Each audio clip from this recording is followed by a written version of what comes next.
Un gusto estar acá. Gracias por la invitación a los organizadores. Y sé que es un horario complicado, que los servicios están trabajando a full, que hay que hacer un montón de cosas, así que los que han podido bajar, muchas gracias por venir. Como dijo Ramiro, vamos a intentar hablar un poquito de microbiota, de probióticos, algo de disbiosis y qué es lo que tenemos como propuesta para todo este tema.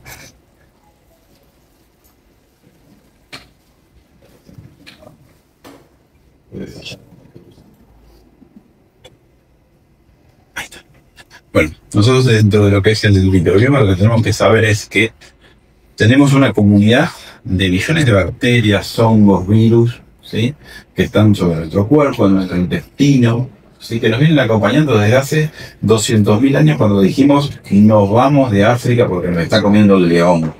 Así que el que se sienta solo, como digo siempre, está acompañado por 1,2 kilos de su microbioma. Nadie está gordito, estamos excedidos de microbioma. ¿Sí? Y todo ese genoma conectivo que nosotros tenemos que pensar que tiene 100 veces nuestro propio genoma. Imaginémonos en volumen lo que es lo que estamos representados, ¿sí? Y tiene funciones esenciales.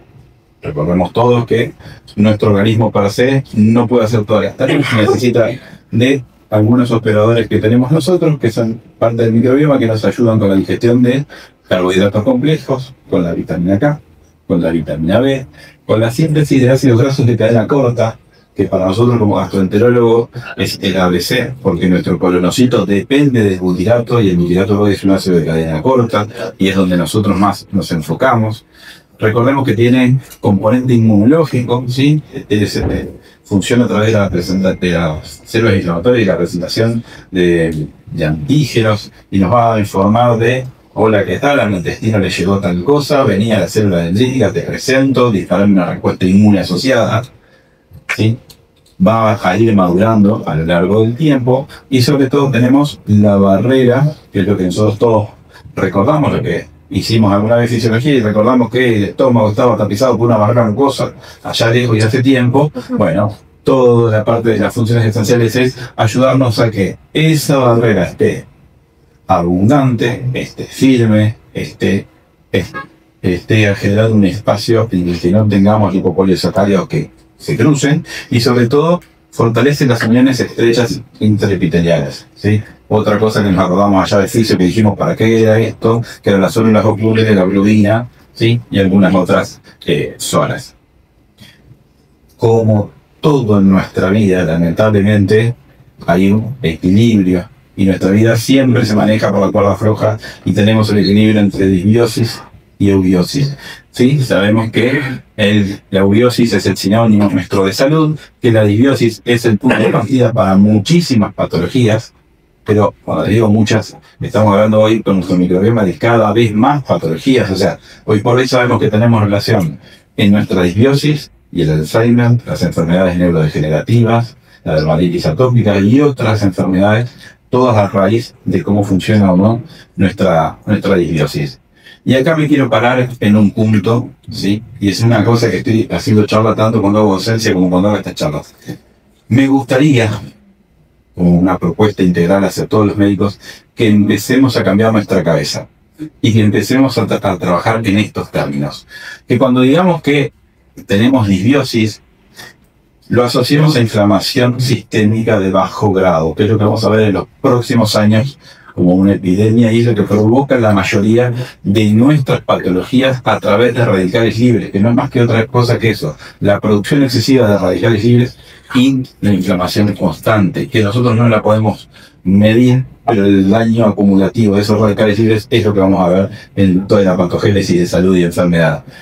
Y cuando tenemos un paciente adelante, la mayoría de los que nos dedicamos a pacientes que tienen trastornos funcionales, que vienen, dicen, ¿cómo me hincho? Y uno le dice, yo también tengo un caso, yo también.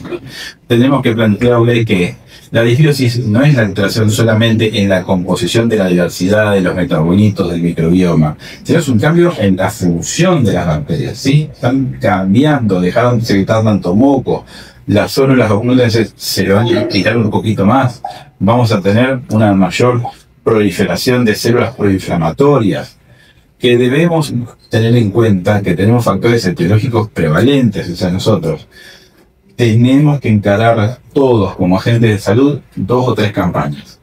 La que nos impusieron los infectólogos, y me parece la mejor campaña de todo, que es el uso racional de antibióticos, porque vamos a ir a estos cambios de disbiosis. Nosotros de Gastro, ¿qué les proponemos? Uso racional de IVP. No puede ser que tengamos pacientes sexagenarios, octogenarios, que en algún momento de su vida alguien le puso un IVP y quedó a pedal y nadie lo sacó, o porque toma esto o porque toma lo otro, más allá de no cumplir con las interacciones que pueda tener el IVP. Sí, pero hay que tener un uso racional de todo eso porque son factores que nos van a cambiar. La dieta occidental. ¿Sí? Nosotros cada vez comemos peor, comemos más ultraprocesados, y si nosotros podemos observar las dietas de otras poblaciones del mundo, tienen una diversidad mucho más rica que la que tenemos nosotros. Y hablando de diversidad, hay algunos gráficos que lo que nos muestran es, en ciertas tribus cercanas que todavía se comportan como aquellas cazadoras y recolectoras que estaban hace 200.000 años allá, la diversidad es 3 veces mayor que la que tenemos nosotros industrializados hoy. Que cuando pasamos de ser cazador-recolector a estar en las granjas, a estar en asentamientos, a tener un poco más de agua potable, ahí cayó un 25, un 30%. Pero hoy tenemos un tercio. Ok. Cuando estábamos en África, vivíamos 20 años, nos comía el león, nos agarraba la boa constrictora si nos metíamos al río, o las pirañas. Después vivíamos 40 y pico de años, nos agarraba el cólera, nos agarraba la TBC. Hoy vivimos casi 100. El 100 es a expensa de, tenemos dieta occidental, tenemos más disbiosis, tenemos antibióticos. Entonces hay que tener un balance sobre todas esas cosas. Todo esto, ¿en qué se va a traducir? En esto, en el aumento de la permeabilidad intestinal. Y acá quiero abrir un paréntesis. Se acomoda. Los chicos, gracias por venir. ¿Alguna cosita te veo por ahí? Quiero que tengan en cuenta algo. Se van a cansar. Escuchaba, audio de mierda. Bueno, ya se lo mejora, gracias. Ya se lo mejora. Creo que el problema. Igual estamos hablando de un tema. Tiene mucho que ver. Tiene el tema. Cierren este audio. Cierren el audio. Los chicos dicen necesitan. Qué barbaridad. Este chico. Tienen que cortarle el audio. No se va. No, se queda vivir en docencia. Acá, Eso te solucionó toda la vida. Inteligencia aprobada. Inteligencia artificial. Bueno, volvamos a un punto.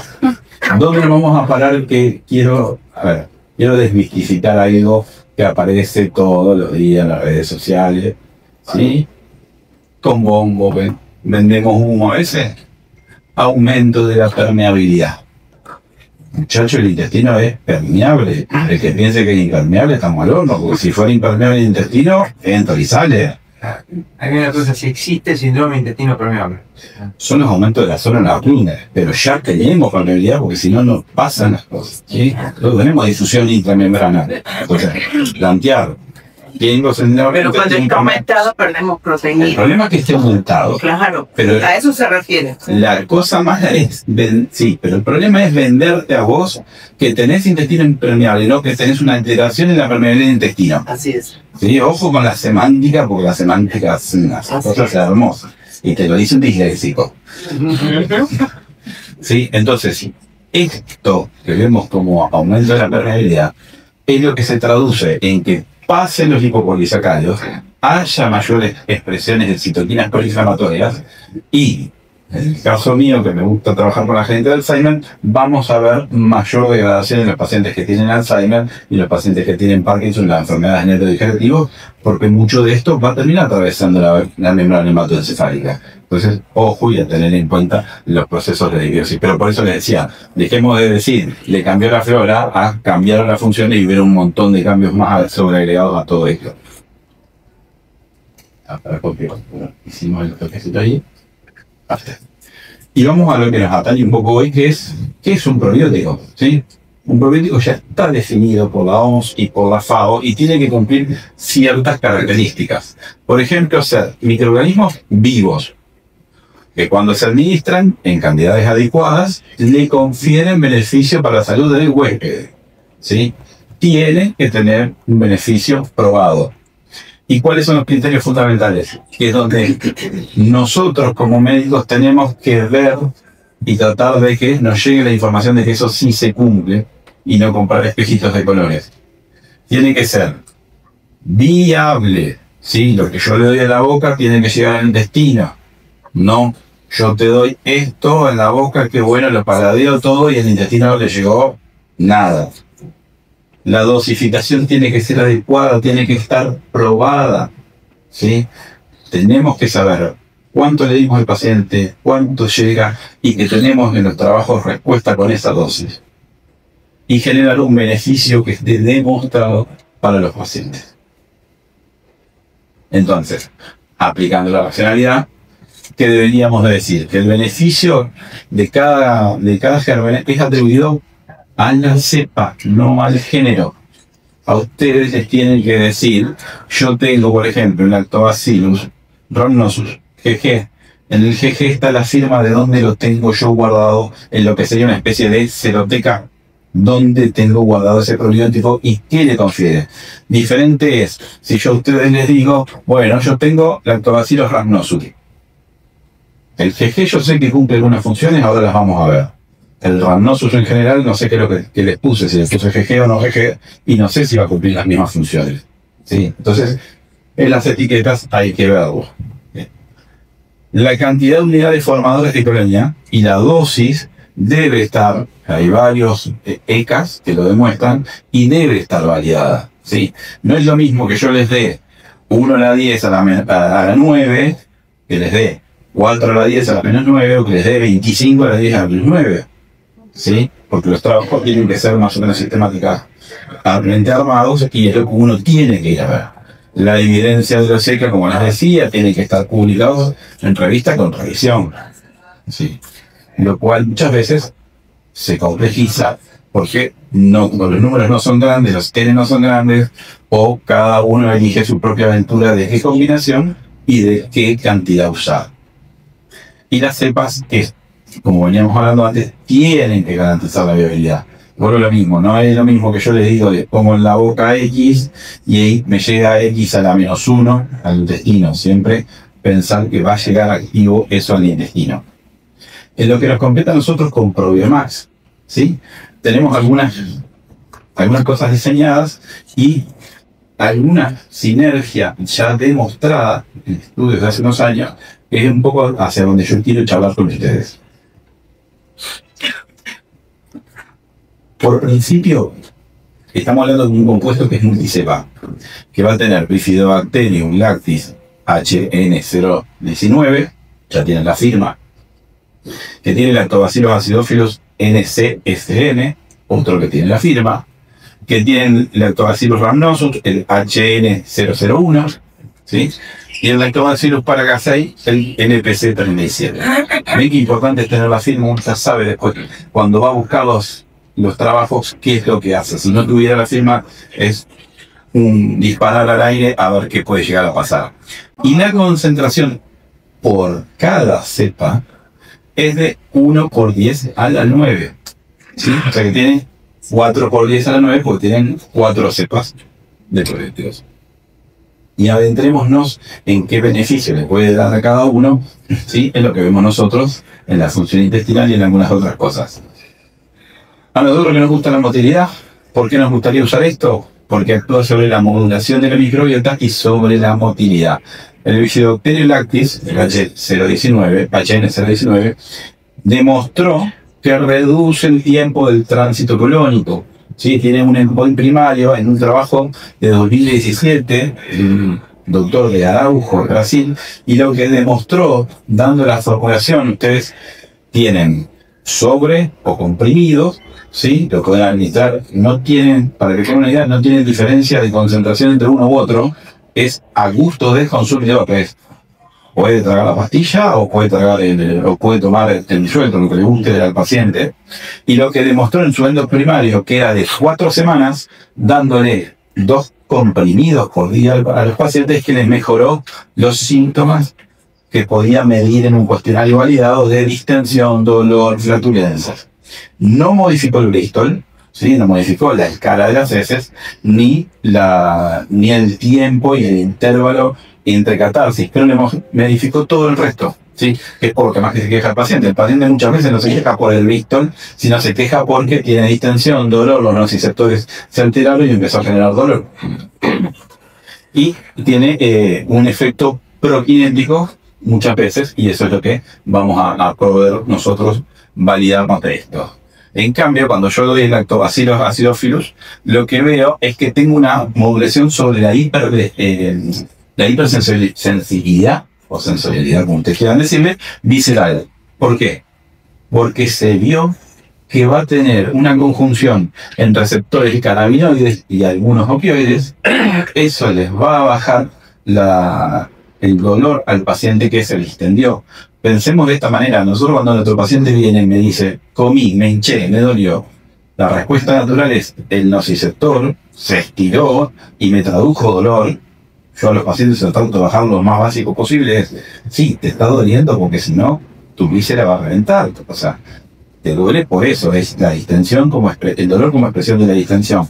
Este lactobacillus en general lo que hace es pegarse esos receptores y mejorar eso. Con lo cual ya tengo, para mi paciente que viene con constipación, que viene con dolor, con distensión, yo tengo 2 puntos a favor como para poder poner. Nuestro lactobacillus rhamnosus. A nosotros nos encanta, primero, que nos ayuda a restaurar la barrera intestinal. Y acá me detengo 2 segundos, porque el objetivo más grande que uno le tiene que plantear a un paciente es: no te curamos con los probióticos, ¿sí? No te curamos con los probióticos. Lo que hacemos es, te restauramos la barrera, nosotros te ayudamos, te restauramos. El probiótico va a estar un tiempo, se va a pegar a la membrana, se va a estar un tiempo y se va a ir. No te curamos, nosotros te ayudamos en una situación que vos estés atravesando porque te pasó algo.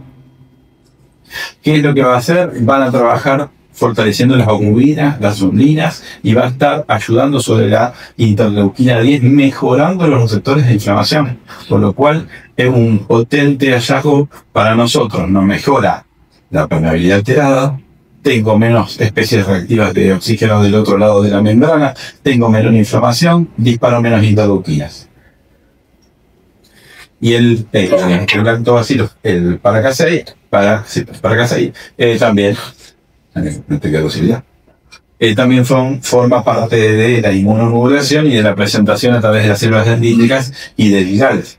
Con lo cual, tengo una combinación que me dice, bueno, es que yo tengo un daño de la membrana, estoy tratando de restaurar, aumento la barrera, dejo que tenga menos inóculo del otro lado, bajo la carga que tengo de citoquinas proinflamatorias, ¿sí?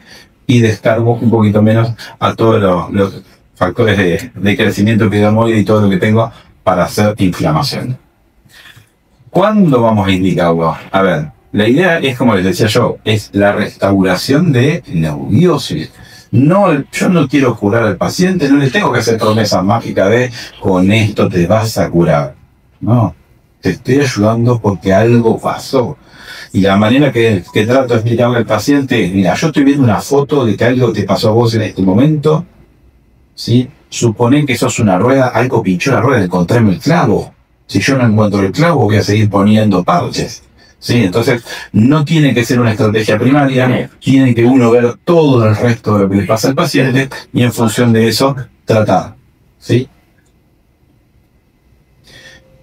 Volviendo un poquito a lo que es síndrome intestino irritable, esta formulación, por ejemplo, lo que va a hacer es modular la microbiota, reducir la inflamación de bajo grado, nos va a atenuar el dolor, nos va a regular la motilidad, ¿sí? Todo por lo que el paciente se queja. Recuerden que para nosotros en Roma es muy lindo el síndrome intestino irritable, pero tenemos demasiadas variables que manejamos, ¿sí? Entonces, hasta que salgan nuevos consensos, Roma 5 está en camino, por ahora es mucho escolar irritable con superposición con un montón de cosas que ustedes ven habitualmente.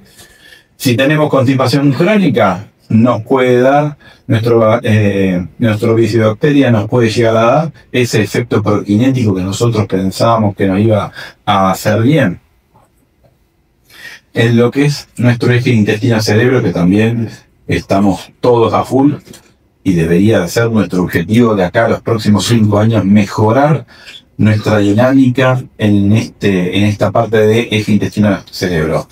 La serotonina, 90% la vamos a generar en nuestras neuronas. Recuerden, nuestro intestino está recontrapoblado de neuronas y es el segundo lugar donde tenemos tantas neuronas.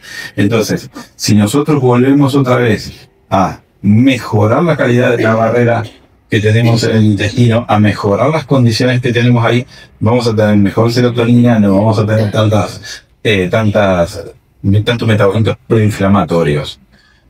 Si vamos para el lado del SIBO, ¿sí? Paréntesis. SIBO no es una moda, que piense que es una moda, después les paso los artículos, hace 20 años que estamos peleando a ver dónde está el bendito punto de corte.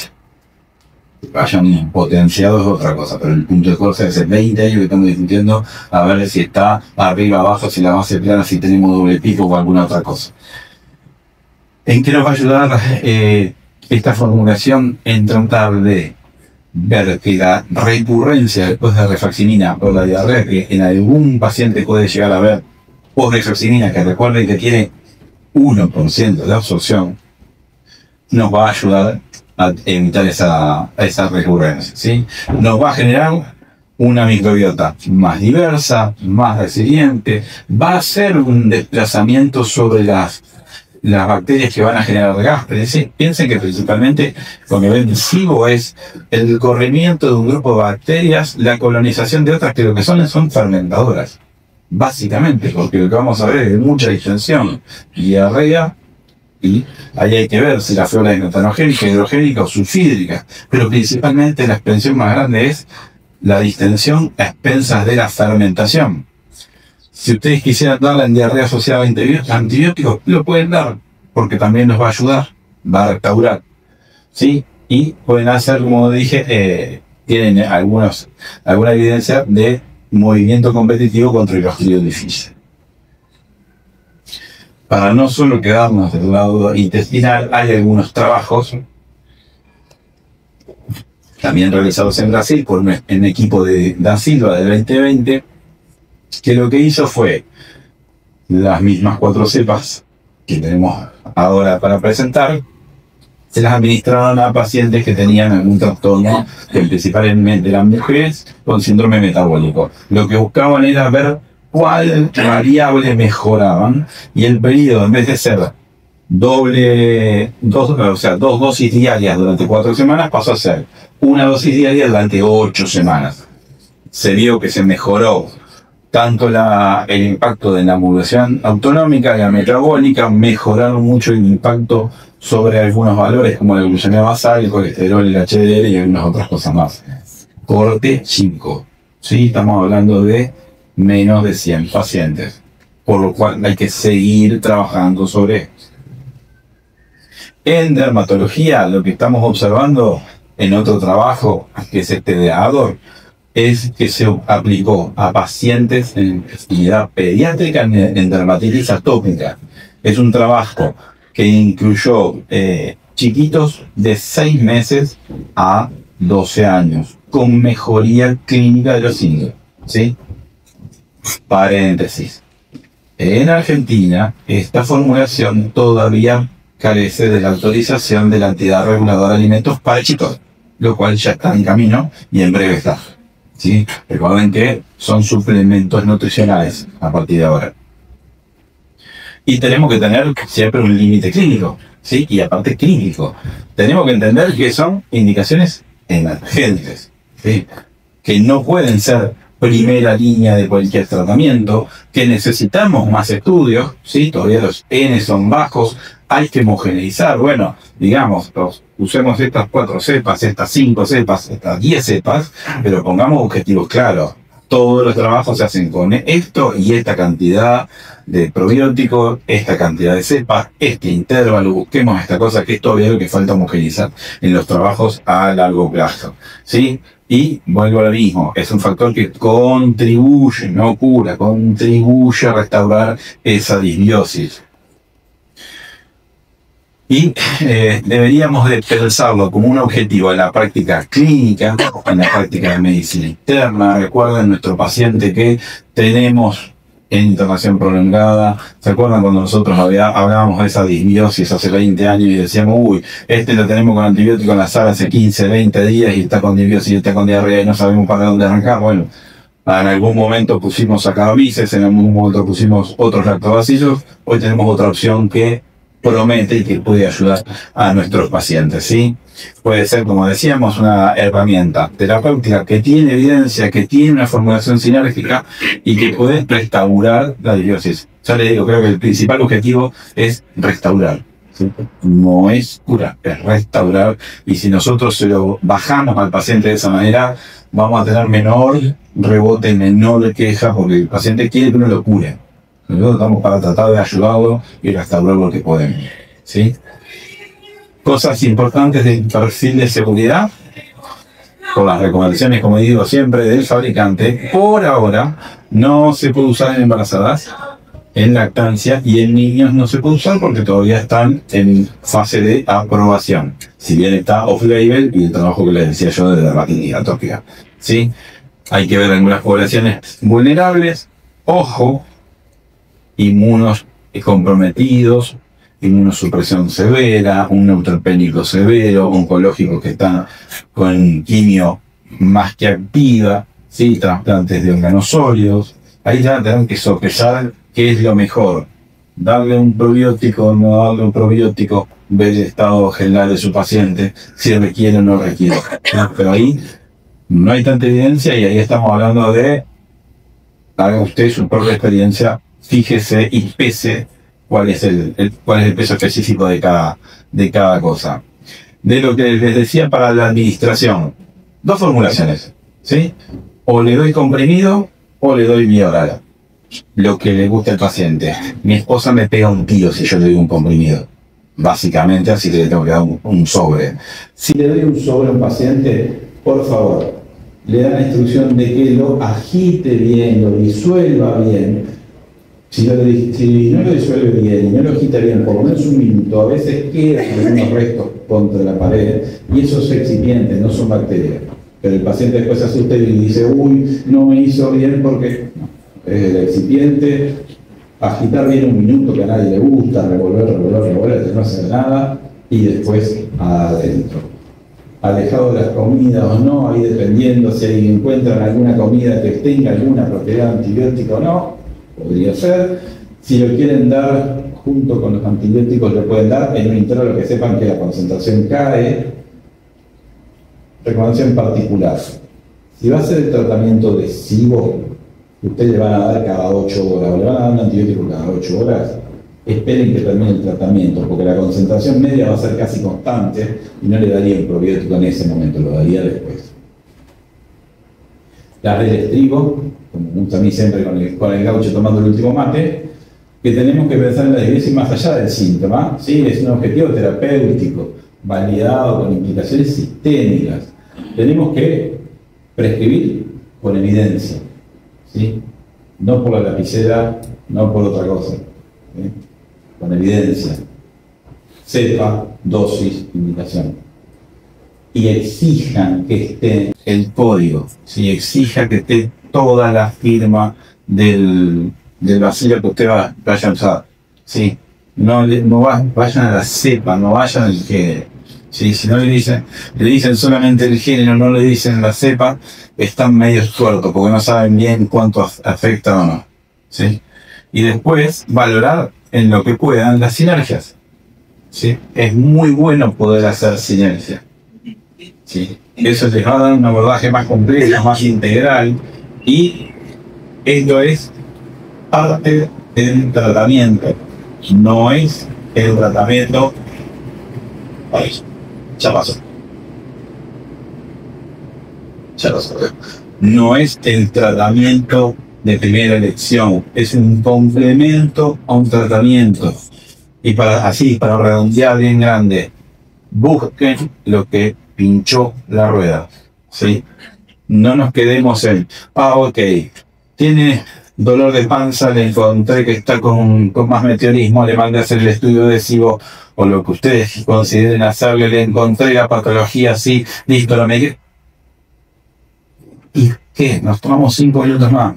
¿Y qué te pasó? ¿Por qué llegaste a esto? ¿Sí? A veces llegan al consultorio pacientes con números exorbitantes de hidrógeno de metano. Y en vez de decirle, sí, a ver, que me siento la computadora, te hacer esto. Y decís, primero, el chiste. No te acerques un fósforo, eso rompe el hielo. Siempre rompe el hielo porque hay mucho gas. Eso lo pueden usar. Y la segunda que le tienen que decir, ¿y qué pasó? ¿De dónde venís? Porque algo pasó para que vos vengas con, no sé, 100 partes por millón de hidrógeno, 200 partes por millón de metano. Algo te pasó en el camino. Bueno, enfoquémonos en eso y tratemos de ayudar, restaurar y tratar de hacer un tratamiento más global. Así que muchas gracias por escuchar. Y perdón por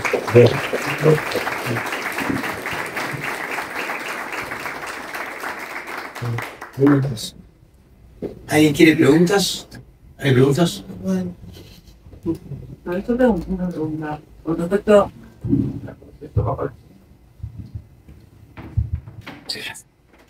Bueno, vos ahí recomendaste que en el caso del SIBO, el probiótico lo indiquemos después del tratamiento antibiótico. En los pacientes internados que reciben antibióticos de forma prolongada y de amplio espectro y varios esquemas de internaciones prolongadas, la verdad que nosotros no hacemos profilaxis con probióticos, pero ¿cuál sería el momento o cuál sería la recomendación? ¿Cuál es el paciente que uno podría o se podría iniciar indicándole un probiótico?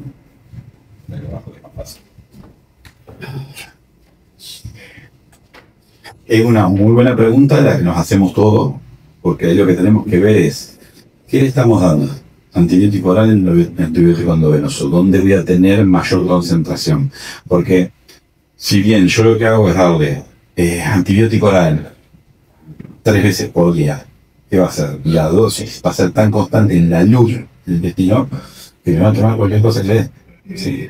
Si lo tengo endovenoso, bueno, ok, podría llegar a alternar en algunos baches tratando de ver cuándo hace los picos y las vidas medias.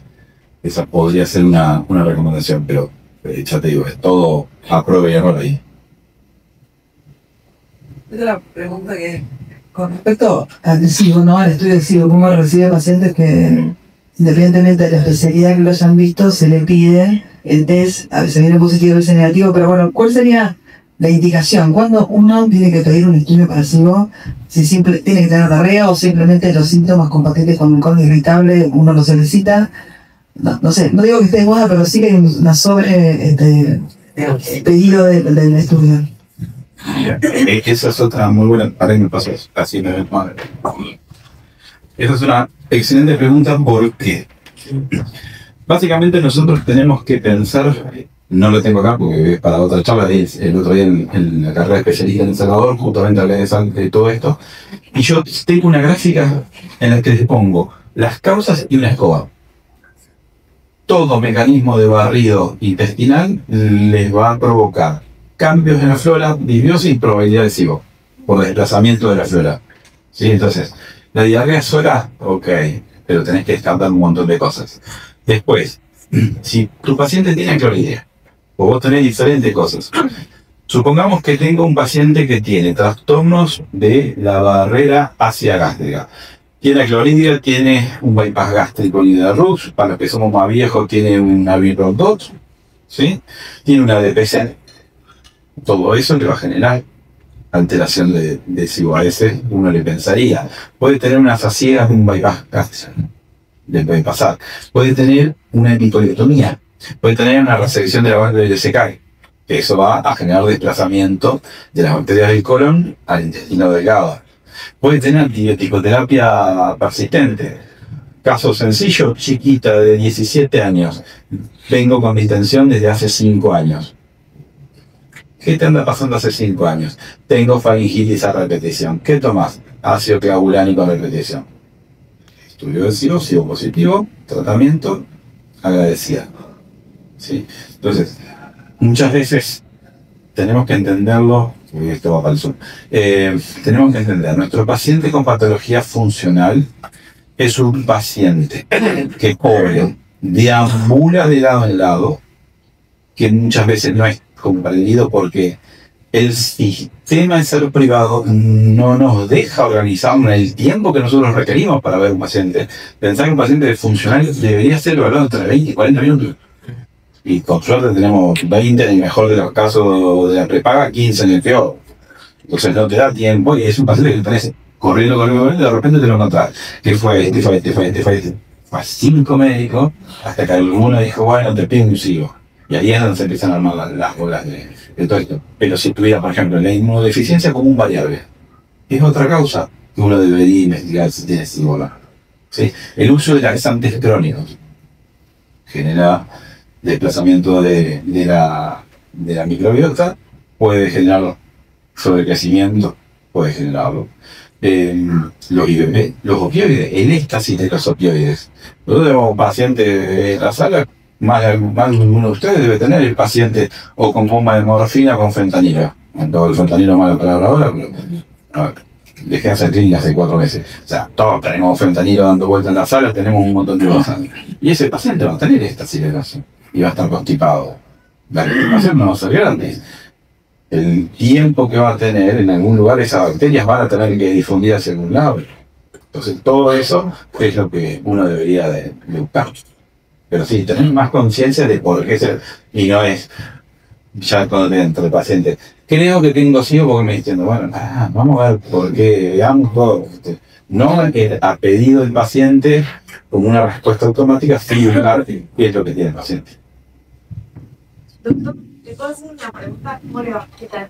Un poco también para transmitir a los colegas. La sensibilidad y especificidad de ustedes. El micrófono porque están pasando por Zoom. Ah, perdón. Venite, si querés, y Si no, no te graban. venite que te escuchan. Y te queremos ver. Claro. Hola, ¿cómo estás, Rodney? Hola, ¿Bien? doctora Brotón. Bueno, un poco para preguntarle al doctor, la sensibilidad y especificidad de los test, ¿no? Y el sustrato que se usa, porque todos reciben el informe que dice lactulón, glucosa, y ahí sería un dato que deberíamos tener en cuenta a la hora de la interpretación. Y después lo otro, paciente sintomático, a partir de esta sensibilidad y especificidad del test. Sí. ¿Confío o no confío? ¿Lo trato o no lo trato? Digo, si viene negativo, ¿no? Porque me fío de ese solo dato y quiero hacer una intervención terapéutica, ¿es válido o no? Gracias, Rodney. Más que válida la pregunta y está muy buena. Partamos de 2 o 3 bases, así me organizo un poco la cabeza. Sustratos, escuela americana y una escuela más europea. La escuela americana lo que hace es darle glucosa a los pacientes y evaluar lo que se llama SIBO. ¿Sí? La glucosa, sabemos todos que en el duodeno desapareció por medios transportadores. ¿Sí? Y nosotros lo que estamos tratando de esperar es que la fermentación inducida por la sobrecarga de glucosa, entre paréntesis, 50 a 75 gramos de glucosa, o sea, prueba de tolerancia a la glucosa, el que mande un diabético a hacer una prueba así, va a tener mi cara cortándole los dedos en una pesadilla. Se lo digo a los alumnos también. Pero el punto es, yo ahí solamente miro SIBO, ¿sí? Por una especificidad que ronda el 70%. Cuando le doy lactulosa, ¿yo de qué me aseguro? De que al ser no absorbible, voy a tener tránsito seco-oral y en algún momento yo sé que después del minuto 120, si el paciente no tiene un bypass gástrico, o no tiene ninguna otra alteración anatómica, voy a estar transitando el colon hasta el minuto 180 con la lactulosa. Y voy a poder inferir si tiene perfil fermentativo aumentado, que es de la escuela a la que yo pertenezco. Entonces yo puedo determinar varias cosas. ¿Tiene SIBO o no tiene SIBO? ¿Tiene SIBO? ¿Tiene IMO? ¿Tiene perfil fermentativo aumentado? En función de eso me voy ajustando, ¿sí? O le doy antibiótico o solamente me quedo con la dieta. La dieta es una discusión eterna. La baja en FODMAPs va a generar más disbiosis, así que migremos a una hipofermentativa por el amor de Dios, porque van a tener más. La doctora Cautivo me de allá que sabe que trabajamos mucho en eso. Pero tenemos que ver esa parte. Después, tenemos que considerar que comercialmente, y no en chivo, por lo menos para lo que es hidrógeno y metano tenemos dos marcas, ¿sí? Tenemos Castrol Checo, tenemos Quinton. Son las dos grandes marcas que pueden medir hidrógeno y metano en el mercado. Ok. Tenemos que saber cuál es el punto de error de cada equipo. ¿Sí? Nosotros en el servicio implementamos una cosa nueva que es, si el paciente está en el punto de corte, o sea, el punto de corte del equipo con el que nosotros trabajamos es más o menos una parte por millón. Si a mí me da más o menos una parte por millón para cualquier lado, los médicos que trabajan en mi servicio están obligados a informar que ese estudio tenga la salvedad de que está en el límite. No te voy a poner que es un ciego positivo si le falta una parte por millón. O por ahí tiene un perfil fermentativo aumentado. Pero te voy a decir, che, ojo, porque puede pasar eso no puedo. Ojo, que el corte está acá. Si querés tratar, interpretar en el... Ahí sí tenemos que ser como lo imagino, lo que interpretas en el contexto clínico. No nos queda mucho más. Pero sí, en función de... Ahí tenés que hacer mucho tripa y corazón.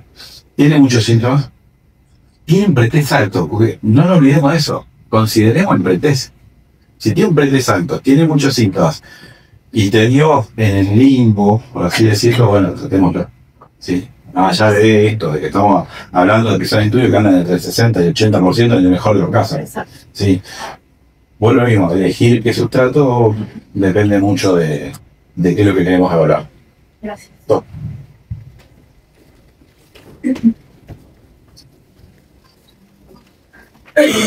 Yo te quería preguntar de los pacientes que te derivan. ¿A cuántos le tenés que pedir enfermedad celíaca porque no se lo estudió? ¿Y cuántos estaban dentro del screening de cáncer de colon? ¿Qué es lo que te derivan? Excelente pregunta, porque de los que me derivan por todo esto, antes de pedirle el test de SIBO le pido enfermedad celíaca. Porque el número es bastante. Supongamos un 30 o 40%, porque vuelve lo mismo. Identifiquemos el pretest. Porque si yo le pido el test de SIBO porque estoy corriendo en el consultorio, ¿no? Y no me fijé si tenía alguna intolerancia alimentaria, si tenía algún trastorno asociado al gluten o algo, y no se lo pedí. ¿Para qué le voy a pedir el test de SIBO? No. Primero hagamos esto. Y lo que es el screening de cáncer de colon, sí, tenemos que afinar el número, un poco lo que nos pasa entre toda la sociedad, microplasaje, gafaje y todo, afinemos el número, ¿sí? Estamos viendo cada vez chicos más jóvenes con pólipos bien A3 grandes, sin familiares con antecedentes. Entonces tenemos que ir afinando, y eso es lo mismo. O sea, yo terminé mi última rotación de medicina interna en Erudahondo, haciendo coloprocto, porque sabía que como gastroenterólogo nunca iba a ver coloprocto. Y tengo patente un caso de un chico de Entre Ríos, con el irritable. Me acuerdo, estaba con el doctor Gutiérrez allá en el Hondo, tacto rectal. Vení, punta de dedo, cáncer de colon. Y el pibe venía porque tenía diarrea.